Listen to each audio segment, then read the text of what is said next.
तो दोस्तों स्वागत है आपका एक और नए वीडियो में। दोस्तों पहले तो मैं आपसे बहुत ज़्यादा माफ़ी मांगना चाहता हूं कि ये वीडियो हमारा बहुत लंबे टाइम के बाद आ रहा है।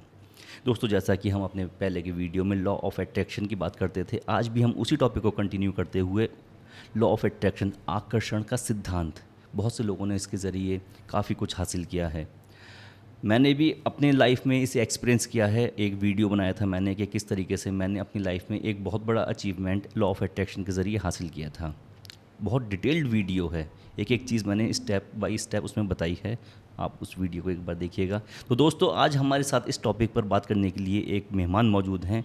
मेहमान का परिचय कराने से पहले मैं आपको बताता चलूँ कि इस वक्त करंट प्रेजेंट टाइम में यह लॉ डिपार्टमेंट अलीगढ़ मुस्लिम यूनिवर्सिटी में प्रोफेसर हैं और काफ़ी गहरी समझ रखते हैं लॉ ऑफ अट्रैक्शन की, और रूहानियत और स्पिरिचुअलिटी से जुड़े हुए जो मुद्दे होते हैं उनमें काफ़ी गहरी समझ है, काफ़ी डीप स्टडी की है इन्होंने। और चलिए हम स्वागत करते हैं शाहनवाज अहमद मलिक साहब का। आपका खैर मकदम है हमारे इस पॉडकास्ट में। बहुत शुक्रिया मोनिस मलिक साहब, मैं आपके चैनल पर आकर फ़ख्र महसूस कर रहा हूँ। मुझे बुलाने के लिए मैं आपका शुक्रगुजार हूँ। जी शुक्रिया, बहुत बहुत शुक्रिया। तो लॉ ऑफ अट्रैक्शन का आज का हमारा टॉपिक है। काफ़ी लोग लॉ ऑफ अट्रैक्शन को जानना चाहते हैं, समझना चाहते हैं कि लॉ ऑफ अट्रैक्शन क्या है, किस तरीके से हम इसे अपनी लाइफ में इम्प्लीमेंट कर सकते हैं। मैंने अपने वीडियो में काफ़ी डिस्कस किया है इसे। आपने भी, जैसे मेरी आपसे बात हुई थी कि आपने भी इस चीज़ को खुद पर इम्प्लीमेंट किया है। जैसे कि आपने अभी हमारी बात चल रही थी बैक कैमरा, तो आपने भी मुझसे कहा था कि आपने इस चीज़ को इम्प्लीमेंट किया है और काफ़ी अच्छा लगता है आपको जब ये लॉ ऑफ अट्रैक्शन की बात होती है। तो बताइए कुछ अपने बारे में कि किस तरीके से आपने इसे किया था। लॉ ऑफ अट्रैक्शन एक ऐसी चीज़ है कि अगर आप किसी भी चीज़ को हासिल करने के लिए पॉजिटिव थॉट्स रखते हैं, एक ऐसे नज़रियात रखते हैं कि ये चीज़ एक बेहतर चीज़ है और उस चीज़ को हासिल करना चाहते हैं, उस चीज़ को के बारे में और ज़्यादा मालूमात करना चाहते हैं, आप चाहते हैं कि वो चीज़ आपको मिले, तो आपकी पॉजिटिविटी उसके लिए बढ़ती है और आप उस पॉजिटिव थॉट से आगे बढ़ते हैं तो काफ़ी चांसेस हैं कि वो चीज़ आपको हासिल हो जाती है। बहुत ये तजुर्बा मेरा भी रहा है, मैं इस बात का कायल हूँ। और ऐसा मान लीजिए कि एक बच्चा हाई स्कूल का है, उसके बोर्ड के एग्ज़ाम आने वाले हैं और वो चाहता है कि मैं फ़र्स्ट डिवीज़न या टॉप कर जाऊँ क्लास के अंदर, और मेहनत से लगातार पढ़ता है और एक अच्छे मार्क्स के साथ में माहौल बना के वो पास भी कर जाता है और टॉप भी कर जाता है। तो ये उसका एक रिजल्टेंट होता है। और एक बच्चा जो लगातार मेहनत भी कर रहा है लेकिन दिमाग में नेगेटिव थॉट लेके चल रहा है, सोच रहा है मैं कहीं फेल ना हो जाऊं, या कोई सब्जेक्ट मेरा कमज़ोर है, ख़ास तौर पे मैथमेटिक्स है या केमिस्ट्री है या फिज़िक्स है, तो ये जो नेगेटिव थॉट्स हैं उसको नंबर कम हासिल करने पे कहीं ना कहीं मजबूर कर देते हैं और वो जो नेगेटिव थॉट है उसके ऊपर एक तरीके से हावी हो जाता है। मतलब ये कि जैसा वो सोच रहा है उसी को वो अट्रैक्ट कर रहा है।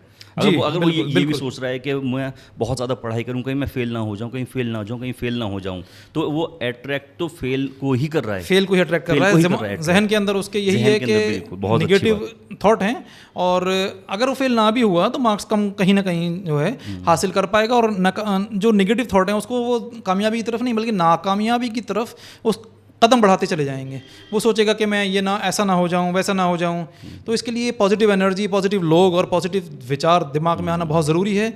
और आप देख लीजिए अगर पॉजिटिव एटमॉस्फेयर, चाहे वो किसी भी फील्ड में हो, मान लीजिए एक बच्चा बिजनेसमैन बनना चाहता है तो वो पॉजिटिव बिजनेसमैन लोगों के दरमियान बैठेगा उठेगा, नौजवान, वो उनसे बात करेगा कि वो किस तरीके से ट्रेड करते हैं, किस तरीके से इन्वेस्टमेंट करते हैं, पैसा किस तरीके से बढ़ाया जाता है, कमाया जाता है। तो ये पॉजिटिविटी है। और वो कुछ उन लोगों के दरमियान बैठेगा जो कि बात करते हैं कि नहीं ये क्या, जैसा किस्मत में जितना होगा उतना मिल जाएगा, और ये काम नहीं चल रहा है आजकल, मार्केट में धंधा मंदा है और स्लो है और ये ऐसा हो सकता है। एक्सक्यूजेस। तो जो बहानेबाज और लेजी जो सोच है वो उसको वहीं ले जाएगी और कोई भी मुंह में निवाला डालने के लिए उसके नहीं आएगा। अच्छा, जब ये आपने अभी बताया कि जैसा वो अट्रैक्ट करेगा वैसा ही हासिल करेगा, तो एक मेरे दिमाग में एक पॉइंट क्लिक हुआ भी कि जैसे कि जब हम किसी एग्ज़ाम की प्रिपरेशन करते हैं, बहुत से बच्चे सिविल सर्विस की, IAS PCS की प्रिपरेशन कर रहे होते हैं, SSC की कर रहे होते हैं, तो उनके दिमाग में दरअसल बहुत से लोगों के, मैं अपनी बात बता रहा हूँ, बहुत से लोगों के दिमाग में ये होता है कि मैं अफसर बन गया, अफसर बनने के बाद मेरे फ्रेंड चौंक जाएंगे, घर वाले चौंक जाएंगे और रिश्तेदार मेरे जो है चिढ़ेंगे मुझसे, इस तरीके। उसके दिमाग में मेन कॉन्सेप्ट ये नहीं है कि मुझे एग्ज़ाम क्वालिफाई करना है, उसके दिमाग में कॉन्सेप्ट ये है कि जब मैं कामयाब हो जाऊंगा तो ये लोग खुश होंगे, ये चिढ़ेंगे, ये नफरत करेंगे, ये दोस्त बन जाएंगे, इस तरीके का। तो उसका मेन कॉन्सेप्ट है ही नहीं सिविल सर्विस क्वालिफाई करने का। उसका कॉन्सेप्ट है उन्हें इम्प्रेस करने का या उन्हें परेशान करने का। सवाल काफ़ी रिलेवेंट है कि आप कह सकते हैं कि पॉजिटिव थॉट से कोई बच्चा इस बारे में सोच रहा है, कंपटीशन की तैयारी कर रहा है, सब कामयाब नहीं हो पाते हैं, तो कहीं ना कहीं हम देखेंगे कि वो जो हिंड्रेंसेस हैं, रुकावटें जो उसके जहन में आती हैं, तो वो अपने टारगेट को अचीव करने में टारगेट पे फोकस ना रखकर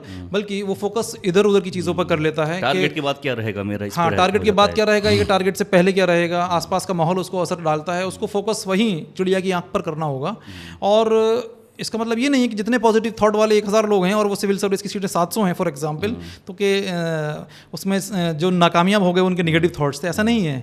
लेकिन मैं आपको इस बात का एश्योरेंस दे सकता हूँ कि जो पॉजिटिव थॉट लेकर तैयारी कर रहा है वो ज़िंदगी में ज़रूर कुछ ना कुछ पॉजिटिव और अच्छा करेगा। वो अगर किसी वजह से अफसर नहीं बन पाया तो एक अच्छा कामयाब इंसान ज़रूर बन के वो दिखाएगा। मतलब उसकी लाइफ में ज़्यादा परेशानी नहीं आएंगी जिस तरीके से अगर वो अफसर नहीं बन पा रहा है तब भी वो इस लेवल का एक इंसान बन जाएगा जो कि उस अफसर के बराबरी का दर्जा रखता है। तो जैसे कि हम बात कर रहे थे, लॉ ऑफ अट्रैक्शन इस डायरेक्ट स्पिरिचुअलिटी से जुड़ा हुआ है।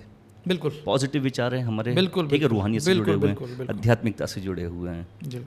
आध्यात्मिकता अपने आप में बहुत डीप स्टडी है। बिल्कुल, आपने अच्छी डीप स्टडी की है काफ़ी। तो अच्छा, आप थोड़ा सा बताइए कि स्पिरिचुअलिटी को हम किस तरीके से कनेक्ट कर सकते हैं। देखिए, लॉ ऑफ अट्रैक्शन का मतलब सीधा सीधा यही है कि एक बंदा आजिज़ी और मोहब्बत में खुदा की इबादत में खड़ा हो जाए और ये माने कि मैं जो इबादत कर रहा हूँ उसको खुदा देख रहा है, और पॉजिटिव थॉट लेकर वो दुआ मांगे, या अल्लाह, या मैंने जो इबादत की है इसको कबूल फरमा ले, और या अल्लाह मेरी दुआ कबूल फरमा ले। वो दुआ कबूल होने में चाहे वक्त लग जाए, लेकिन उसके जो पॉजिटिव थॉट्स हैं वो उसको कामयाबी की तरफ ले जाएंगे, आगे ले जाएंगे। मान लीजिए वो कामयाबी की, तरक्की की, इज़्ज़त की और अपने तमाम अहल वयाल के लिए दुआ करता है और ये चाहता है कि उसके लिए बेहतर होता रहे, और वो पॉजिटिव दुआ हाथ उठा के करता रहे इबादत के बाद में, वो सजदे के बाद में, जो दिल से वो अदा करता है। आपने जो ये इबादत की बात की, ये इबादत की बात, हमारे लॉ ऑफ अट्रैक्शन के 3 स्टेप हैं। पहला, मांगना, डिमांड रखना अपनी, कि आपकी आखिर क्या डिमांड है दिल से, आपकी क्या विशेष निकल रही है। बिल्कुल बिल्कुल। दूसरा है उस चीज़ को हासिल कर लेना, हासिल करना।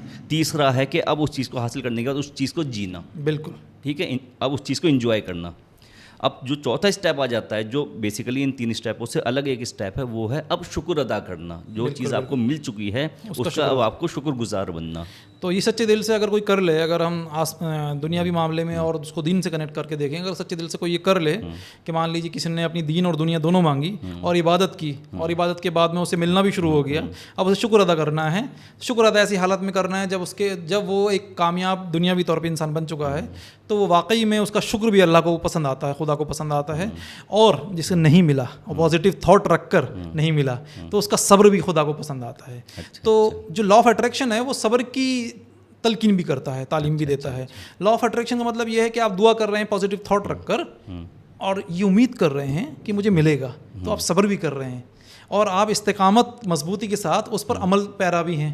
आप चाहते हैं कि ये कंटिन्यू रहे और ये जारी रहे, मैं खुदा से इसी तरीके से मांगता रहूं, और देने वाला मेरे लिए बेहतर वही है कि मेरे लिए जो बेहतर है मुझे अता करेगा, जो मेरे लिए मुझे नहीं मिला वो मेरे लिए बेहतर नहीं था।